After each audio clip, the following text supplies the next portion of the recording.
안녕하세요. 잡시광입니다. 최근 온라인 커뮤니티에 올라온 영상입니다. 러시아 모스크바의 한 쇼핑몰에서 한 남성이 공중에 루블화를 뿌리는 모습이 담겨 있습니다.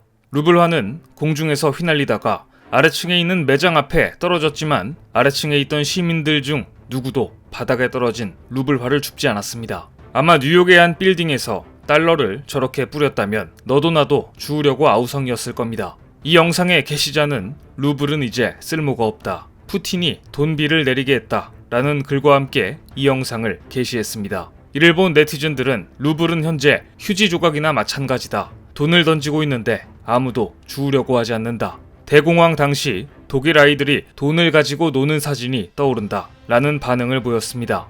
실제로 러시아의 우크라이나 침공 이후 루블화 가치는 절반 가까이 폭락했습니다. 로이터 통신에 따르면 우크라이나 침공 이후 일주일간 러시아 내 신차 가격은 17% 이상, 일부 의약품과 채소 가격은 5에서 7%가량 올랐습니다. 올해 러시아의 물가 상승률은 20%에 달할 것이라는 전망도 나오고 있습니다. 만일 정말 이렇게 된다면 러시아 국민들 역시 상상 못할 경제적 고통을 감내해야만 합니다. 전쟁 직전까지 유럽의 가스줄을 흔들며 국제사회에서 힘을 과시하던 러시아가 한순간에 잘못된 판단으로 나라까지 떨어져 버린 것입니다. 결국 러시아는 누군가에게 도움을 청할 수밖에 없는 입장이 되었습니다. 얼마 전 영국의 파이낸셜 타임즈는 미국 고위관리의 말을 인용해 러시아가 중국의 군사장비와 기타 지원을 요청했고 중국이 러시아를 도울 준비를 하고 있는 징후가 있으며 미국이 이 사실을 동맹국에 알릴 준비를 하고 있다라고 보도했습니다. 미국과 서방은 이 같은 상황을 예의주시하고 있습니다. 우크라이나 전쟁이 3주째로 접어들면서 러시아의 무기가 고갈되고 있다는 점을 시사하고 있기 때문입니다. 중국에게 군사장비 좀 빌려달라고 도움을 요청하다니 러시아의 체면이 말이 아니지만 얼마나 급하면 이런 요청까지 했을까 싶을 정도로 러시아의 무기고가 비어가는 것은 확실해 보입니다. 그런데 지금 러시아는 무기만 부족한 게 아닙니다. 보통 군대에서 고위급 장성 한 명을 양성하려면 수십 년이 걸리는데 중동과 체첸 등에서 많은 무공을 쌓은 러시아 장성들이 우크라이나 저격수들에 의해 잇따라 사살당하면서 러시아군 전체의 사기를 떨어뜨리고 있기 때문입니다. 최근 우크라이나군은 또 한 번 러시아 장군을 저격했다고 발표했습니다. 우크라이나 내무부 장관은 개전 16일째 러시아 육군 29부대 소속 안드레이 콜레스니코프 소장을 교전 중 사살했다고 발표했습니다. 이미 러시아군의 수코베츠키 소장이 저격수에 의해 사살됐고 러시아군 수석 부사령관인 비탈리 게라시모프도 저격당했는데 벌써 고위급 장성 중 세 번째 사망자가 나온 것입니다. 자연스럽게 우크라이나의 저격수들이 주목받고 있는데요. 특히 전설의 우크라이나 출신 저격수 루드밀라 파블리첸코가 다시 주목받고 있습니다. 우크라이나 출신으로 나치 독일군을 벌벌 떨게 만든 루드밀라는 제2차 대전 당시 불과 10개월 만에 무려 309명을 저격해 죽음의 숙녀라는 별명으로 불렸습니다. 루드밀라는 독일의 스나이퍼들도 여러 명 사살해 저격수를 저격하는 저격수로 유명했습니다. 키이우 대학에서 역사학을 전공하던 그는 스나이퍼로 투입된 이후 엄청난 성과를 올렸는데 1942년 루드밀라가 독일군 박격포탄에 부상을 당하자 소련군은 그를 살리기 위해 잠수함까지 투입시켜서 구출할 정도였습니다. 이러니 루드밀라를 배출한 우크라이나에서 저격수들이 맹활약하는 것은 새삼스러운 일이 아닙니다. 그래서 군사문제 전문가들은 만일 러시아군이 키이우 등 대도시에서 본격적인 시가전을 벌일 경우 우크라이나 저격수들 때문에 고전할 것이라는 전망도 내놓고 있습니다. 잘 훈련된 저격수 한 명은 대대 하나를 막아낼 수 있다는 말이 있을 정도로 그간 여러 전쟁에서 스나이퍼들은 놀라운 활약을 펼쳐왔습니다. 스나이퍼들의 모토는 원샷 원킬입니다. 주드로 주연의 영화 에너미 앳 더 게이트는 2차 대전 당시 소련군의 전설적인 저격수 바실리 자이체프를 다룬 영화입니다. 그의 총에 나치 독일군 242명이 숨졌는데 그가 사용한 총알이 243발이었다니 100%에 가까운 명중률입니다. 지금까지 최고 저격 기록은 2차 대전 당시 핀란드의 저격수 시모 헤위에가 세운 505명입니다. 당시 소련군들은 정체 모를 이 저격수를 하얀 죽음이란 별칭으로 불렀습니다. 그가 서론에서 흰색 위장복을 뒤집어 쓰고 활약했기 때문입니다. 한국에도 뛰어난 저격수는 존재했습니다. 일제강점기 봉오동 전투를 승리로 이끈 독립운동가 홍범도 장군도 일본군을 벌벌 떨게 했던 전설의 스나이퍼였습니다. 홍범도 장군은 당시 먼 거리에서 총을 쏴 유리병의 입구를 통과해 병의 바닥을 맞히는 사격 실력이 있었다는 이야기도 전해집니다. 적 지휘관 등을 사살해 공포감을 심어주는 저격수는 현대전에서도 중요한 존재입니다.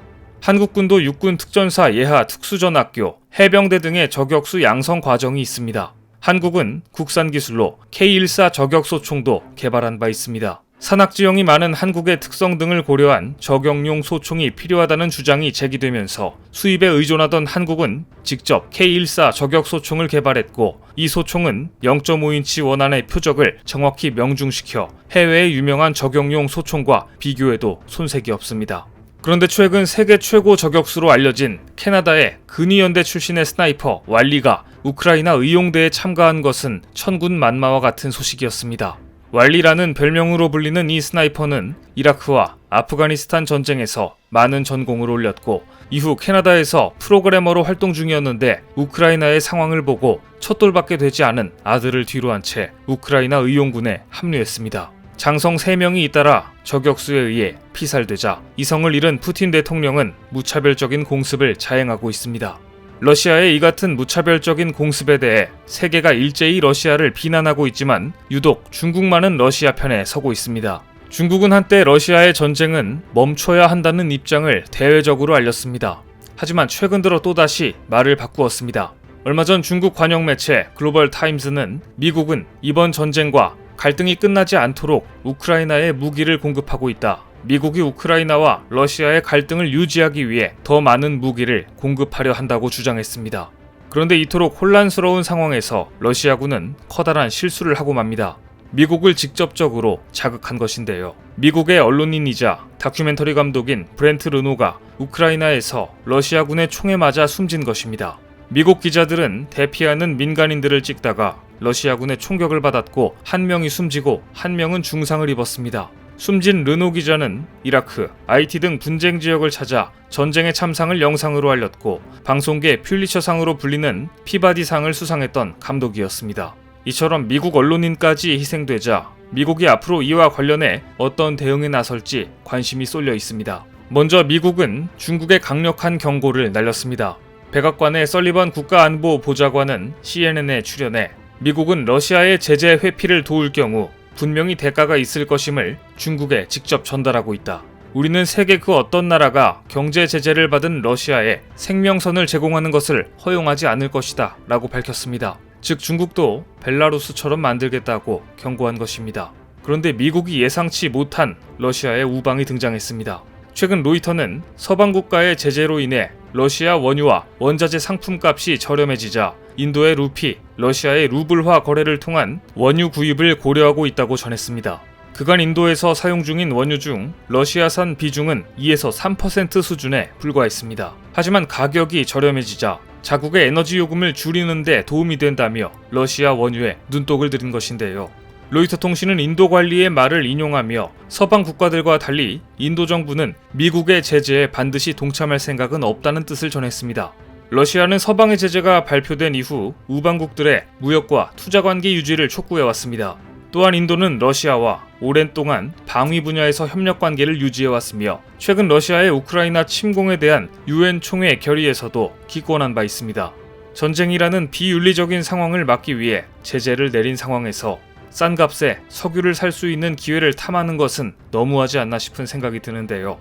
바이든의 제재에 중국과 인도라는 커다란 구멍이 생기고 있는 가운데 이번 사태가 언제까지 지속될지 관심 있게 지켜봐야 할 것 같습니다. 오늘 준비한 소식은 여기까지입니다. 댓글을 통한 여러분들의 많은 의견 기다리겠습니다. 많은 분들의 생각이 모였을 때 진정 가치 있는 지식이 완성될 것입니다. 시청해주셔서 감사합니다.